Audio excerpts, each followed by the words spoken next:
Welcome to Season 1, Episode 5 of The Voice Behind the Mask. A whisper against the noise, a match against the dark. Tonight, we speak of stories, and of those who fear them. Books, those quiet conspirators. Paper-bound rebels whispering truths too terrible for tyrants to bear. They do not scream, they do not march. They simply exist, and in that existence they defy.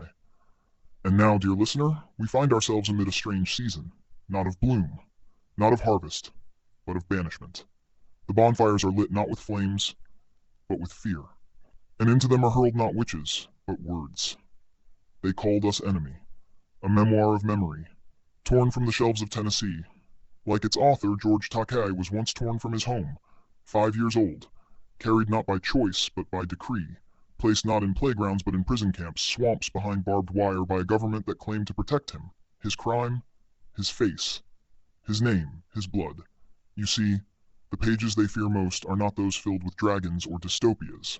They fear the ones that speak plainly, of injustice, of empire, of history. Because they know, a people who remember may resist. So they silence the survivors, they ban the internment, the Holocaust, slavery, Stonewall, even that mischievous philosopher child Calvin and his tiger muse. You must understand, this is not chaos, it is not coincidence, it is censorship by design. It is the meticulous curation of ignorance. Because a people with no past are easy to guide, easy to mold, easy to lie to. They do not fear books because they are dangerous. They fear books because they are documented. And if they can erase the stories, they can rewrite the ending. 16,000 bans since 2021. 16,000 voices, most penned by the othered, the colored, the silenced, the questioning. Silenced, not with fire but with procedure. Librarians are threatened. Teachers are gagged.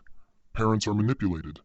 And children are left adrift in a whitewashed history, where freedom was always free, and injustice merely a footnote. So I ask you, if truth must be gagged to be governed, what government do we live under? If history must be hidden to be honored, what honor is there left? If freedom comes without understanding, what chains still clasp our minds? Because when the story ends, so does the resistance. But not tonight. Tonight I say, do not let the silence between the pages become the silence between our hearts. Do not let the ink dry in vain. Do not let the children grow up thinking cages were myths and racism a fable. Books are not the enemy, but banning them, that is treason to truth. So if you would fight, not with fists but with fire of the soul, then stand. Stand for the storytellers. Stand for the silenced. Stand for the frightened child, who once sat in a cell and dared to dream of freedom. Visit pen.org/action. Support the band, defy the silence, and turn the page, before they seal the book, forever.